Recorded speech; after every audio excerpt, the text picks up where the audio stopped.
Hi friends, సబ్స్క్రైబర్లోనే మా తమ్ముడు KP bye gaming PC గురించి ఒక వీడియో చేయక్క అని అయితే అడిగాడు. నేనైతే తన గురించే ఈ వీడియో చేస్తున్నాను. అలాగే మీకు కూడా ఏదైనా స్పెషల్ వీడియో కూడా కావాలనుకుంటే కింద కమెంట్ బాక్స్లో చెప్పండి. నేను ఆ పర్టికులర్ విషయానికి సంబంధించిన వీడియో అయితే చేస్తాను. Hi friends, welcome to our channel Priyanka tech news. Gaming పీసీకి ఏ ఐటమ్స్ బాగుంటాయో నేనైతే చెప్తాను. ఇప్పుడు నేను చెప్పేటివన్నీ చేయించుకోవడం మీకైతే ఇష్టం లేకపోతే గేమింగ్ ల్యాప్టాప్ అని దొరుకుతుంది, అదైతే డైరెక్ట్ మీరు తీసేసుకోవచ్చు. కానీ గేమింగ్ పీసీలో ఉన్నంత పర్ఫార్మెన్స్ అయితే ల్యాప్టాప్లో రాకపోవచ్చు. ల్యాప్టాప్ ఉన్నంత కన్వీనియంట్గా అయితే పీసీ ఉండదు. ఎందుకంటే మనం కంప్యూటర్ని అయితే ఒకే డెస్క్ మీద పెట్టగలము, ఎక్కడికి తీసుకెళ్ళలేము. ల్యాప్టాప్ని అయితే బ్యాగ్లో వేసుకొని ఎక్కడికంటే అక్కడికి తీసుకెళ్ళిపోవచ్చు. ఈ వీడియోలో నేను గేమింగ్ పీసీకి సంబంధించిన స్పెసిఫికేషన్స్ అయితే పిక్ చేశాను. మనకి ముందుగా సిస్టమ్ కావాలంటే స్క్రీన్ కావాలి, మానిటర్. మీకు ఏదైనా మానిటర్ బ్రాండ్ నుంచి కావాలనుకుంటే ఎల్జీలో అయితే బాగుంటాయి. ఎల్జీ అల్ట్రా గేర్ అనే మోడల్ 13,000 బడ్జెట్లో అయితే వస్తుంది. ఇది వచ్చేసి 144Hz రిఫ్రెష్ రేటింగ్ అయితే సపోర్ట్ చేస్తుంది. 24 ఇంచెస్ అయితే ఉంటుంది. మీకు ఒకవేళ బడ్జెట్ లిమిట్లో ఉండాలి అనుకుంటే ఏసర్ నిట్రో మానిటర్ అయితే చూడండి. ఇది వచ్చేసి 100Hz రిఫ్రెష్ రేటింగ్ అయితే సపోర్ట్ చేస్తుంది. దీని ప్రైస్ వచ్చేసి 6,999. ఇది వచ్చేసి 21 ఇంచెస్ అయితే ఉంటుంది. మీ దగ్గర ఒకవేళ నాకు మానిటర్ వద్దు అనుకుంటే HDMI కేబుల్ సపోర్ట్ చేసే టీవీ కూడా వాడుకోవచ్చు మానిటర్ లాగా. ఒకవేళ మీరు మానిటర్లో కొంచెం పెద్ద సైజ్ కావాలనుకుంటే 23 ఇంచెస్ ఉంటుంది, MSI Pro. ఇది వచ్చేసి 75Hz రిఫ్రెష్ రేటింగ్ అయితే సపోర్ట్ చేస్తుంది. దీని ప్రైస్ వచ్చేసి 7,699. ఇక కీబోర్డ్ ఇంకా మౌస్ విషయానికి వస్తే జెబ్రానిక్ జెబ్ ట్రాన్స్ఫార్మర్స్ నుంచి అయితే వస్తుంది. ఇదైతే మీకు కీబోర్డ్ ఇంకా మౌస్ రెండు కలిపి కేవలం 1,200 రూపాయలకే వస్తుంది. మౌస్లో వచ్చేసి మీకు అడిషనల్ క్లీవ్స్ ఉంటాయి. అండ్ ఈ కేబుల్ వచ్చేసి మీకు రగుడ్ అయితే వాడారు, తెగిపోతుందన్న సమస్య లేదు. అమెజాన్లో దీనికి వచ్చేసి 4.3 రేటింగ్ అయితే ఇచ్చారు. ఏదైనా పీసీ బిల్డ్ చేయాలంటే మనకైతే ఒక క్యాబిన్ అయితే కావాలి కదా. క్యాబిన్స్ వచ్చేసి మనకి అమెజాన్లో 2,500 నుంచి 6,000 బడ్జెట్లో వరకు అయితే ఉన్నాయి. కొంతమందికి కొన్ని మోడల్స్ నచ్చుతాయి, కొంతమందికి కొన్ని మోడల్స్ నచ్చవు. క్యాబిన్స్లో అయితే మనకి చాలా వెరైటీ మోడల్స్ అయితే ఉన్నాయి. మీకు నచ్చిన మోడల్ తీసుకోండి, దీంట్లో నేను చెప్పడానికి అయితే ఏం లేదు. కనీసం 2-3 ఫ్యాన్స్ ఉండే క్యాబిన్స్ అయితే మీరు తీసుకోండి, ఒకటి ఉండేదైతే వద్దు. ఇక మెయిన్ విషయానికి వెళ్ళిపోదాం మనం. నేనైతే చాలా సేపు సెర్చ్ చేసి ఒక మదర్ బోర్డ్ ని సెలెక్ట్ చేశాను. అది వచ్చేసి ASUS EX-B660M+D4. పేరు పెద్దగా ఉందని కన్ఫ్యూజ్ కాకండి, నేను ఇక్కడ స్క్రీన్ షాట్ పెడతాను.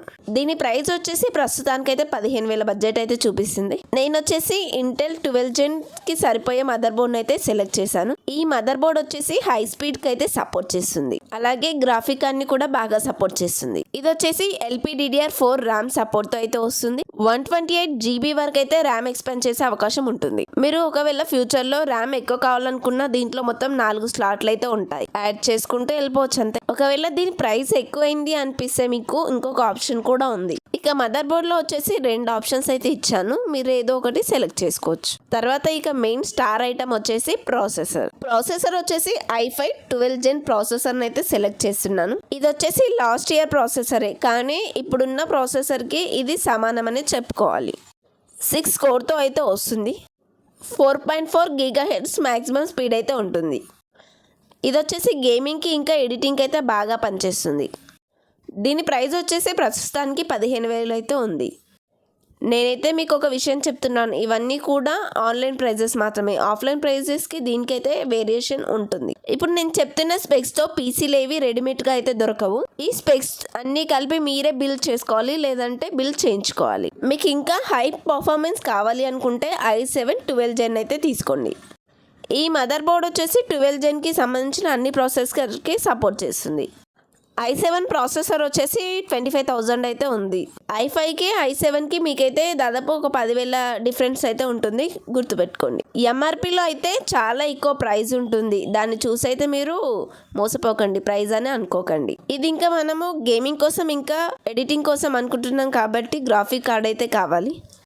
GTX 1050 Ti 4GB DDR5 graphic card అయితే చూస్ చేస్తున్నాను. ఎందుకంటే కనీసం 4GB లేకపోతే గ్రాఫిక్ కార్డ్ అయితే సరిగ్గా ఉండదు, 8GB ఉంటే ఇంకా మంచిది. గ్రాఫిక్ కార్డు ఏది అని కన్ఫ్యూజ్ అవ్వకండి. మీరు ఆసూస్ బ్రాండ్ నుంచి తీసుకున్నా, NSI బ్రాండ్ నుంచి తీసుకున్నా, అలాగే గీగాబైట్ అనే బ్రాండ్ నుంచి తీసుకున్నా కేవలం DDR5 టెక్నాలజీ కాదా అని చూసుకోండి. ఒకవేళ మీకు గ్రాఫిక్ కార్డ్లో తక్కువ బడ్జెట్లో కావాలనుకుంటే GT సిరీస్ అయితే దొరుకుతుంది. GT 730 4K DDR3.